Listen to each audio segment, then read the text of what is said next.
Okay, before we start the review, you need to apologize for this being so late. Real life just kind of got in the way yesterday, and by the time I kind of got into the position where I could go to something, I just really was not in the mood. I'll elaborate on it in the trailer section, but anyway, let's go on to the review.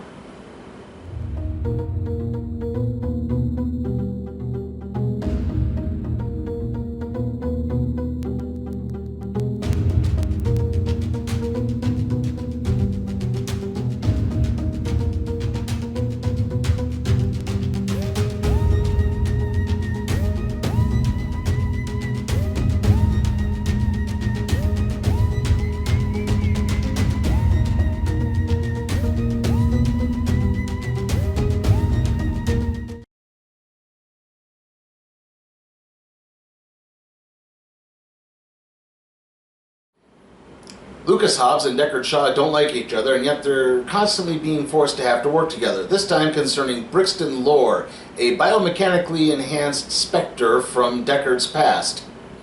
Further complicating matters is the focal point of Brixton's activities, Shaw's sister Hattie, who is carrying a virus that will go off and infect the entire world within 72 hours if it is not extracted and dealt with. Now the trio of Hobbs and the two Shaw siblings must coexist and save the world without driving each other crazy. This is Fast and Furious Presents Hobbs and Shaw. So, yeah, obviously you don't really go to these things so much for the plot. Although I will openly admit, I have not seen any of the Fast and Furious movies since the third one, Tokyo Drift, which is technically like the fifth one in continuity, I think. Yeah, the Fast and Furious franchise gets really weird sometimes.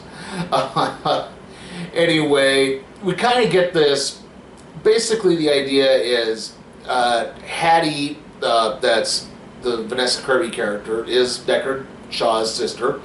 And she basically turned on the family and actually joined the government. And she's not a thief like everyone else was.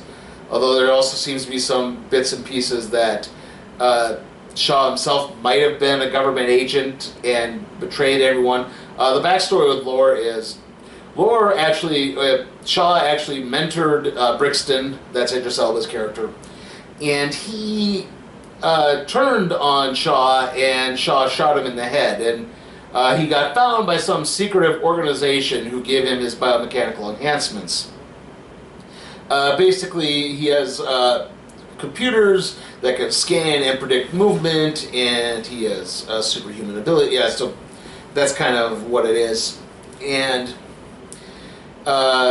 anyway, they're staging the robbery to steal this virus, and Hattie, sorry, the names aren't very good in this sometimes.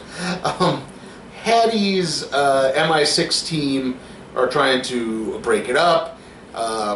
Brixton attacks them, and Hattie winds up infecting herself with this virus. Not quite infecting, she's not sick at first, but the virus is stored in capsules that are under her skin, and they need to be extracted. And it's at that point they get Hobbs and Shaw both get roped in on this.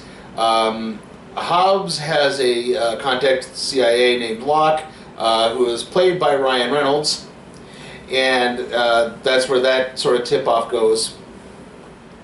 And of course, and Shaw is drafted in also by the CIA by an agent who he had an altercation with a few years ago, but he doesn't recognize.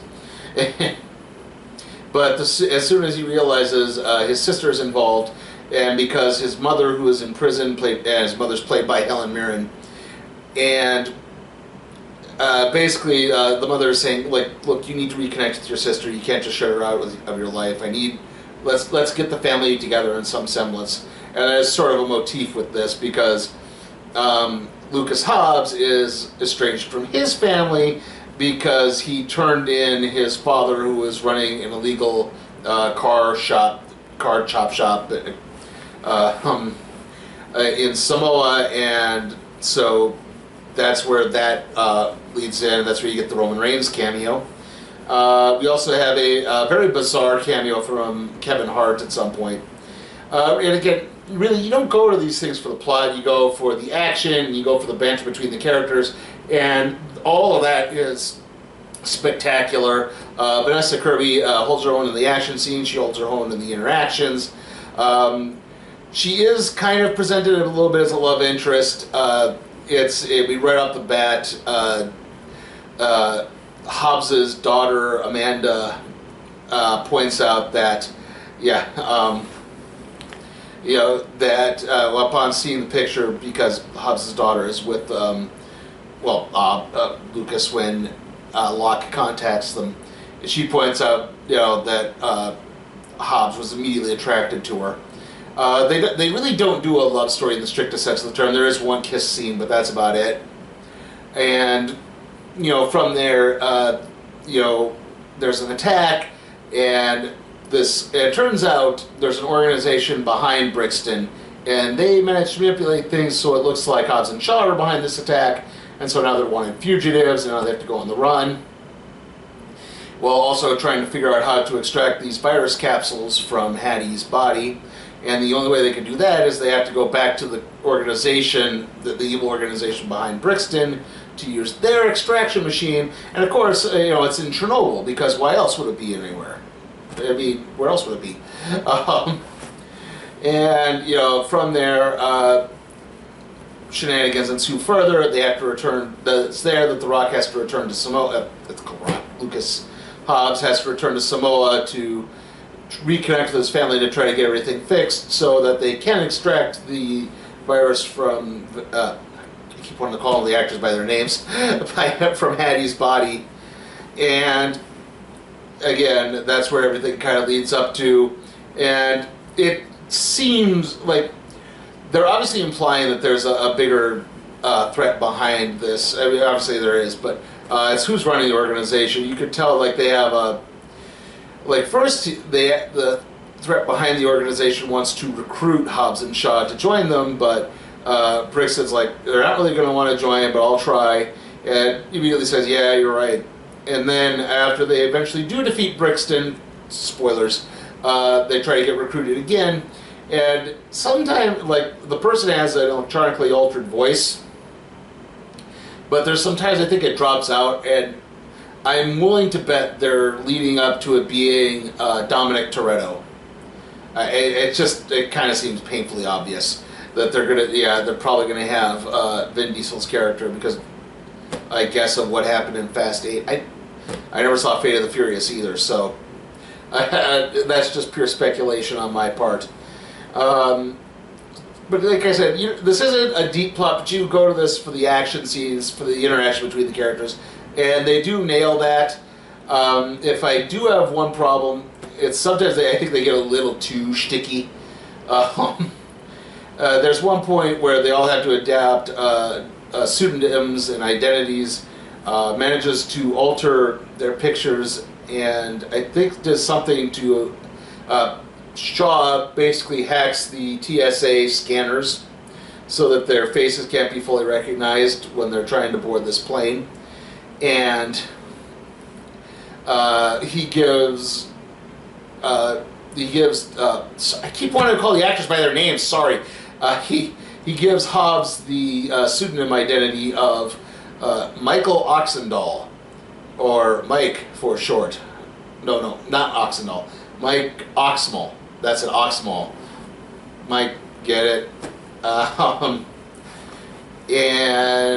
there's some post-credit scenes that do this too. Like, they go back and revisit, because we have Locke contacting Hobbs again at the end, where he says there's another virus and this is different, and we're going to need a bigger team to get it.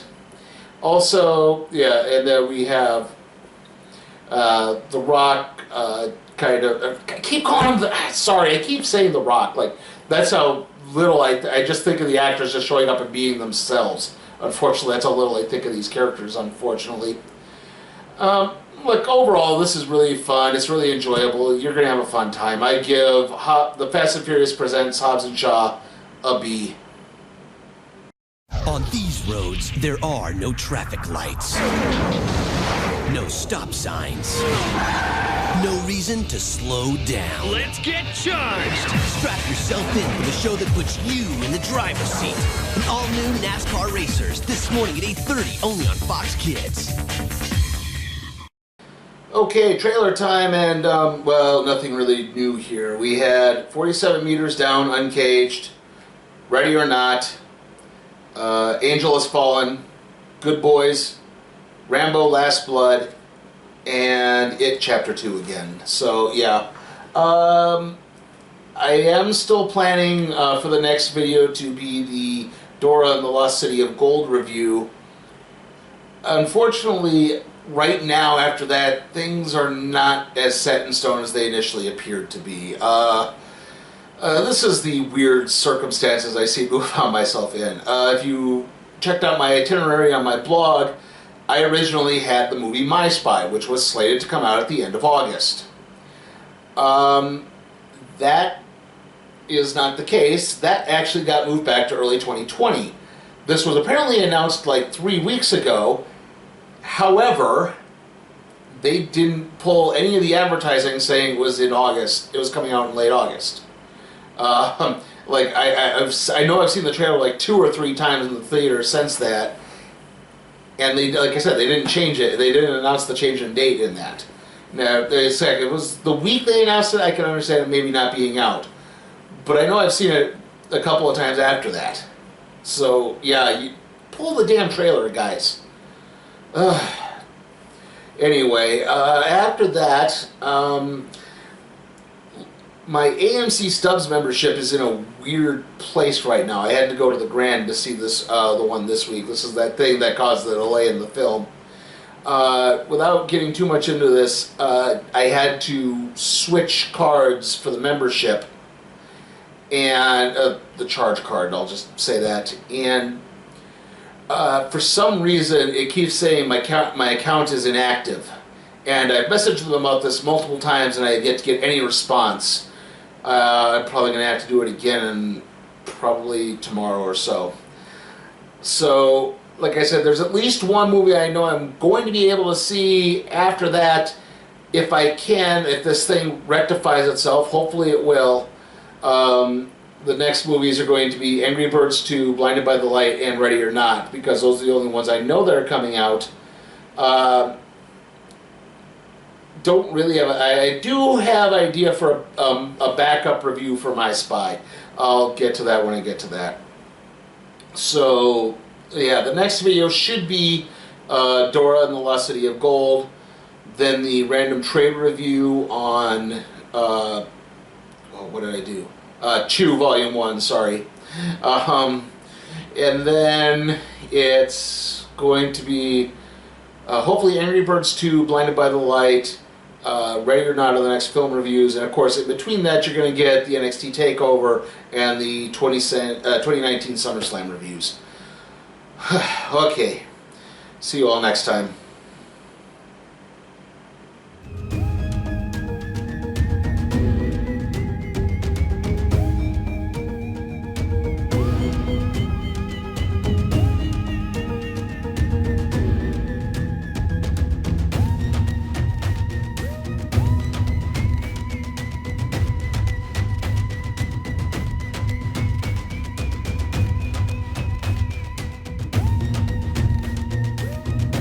Hey guys, check out my Patreon and see how you can request a movie for me to review, even if it's some stinker like A Dog's Way Home or the Sonic the Hedgehog movie.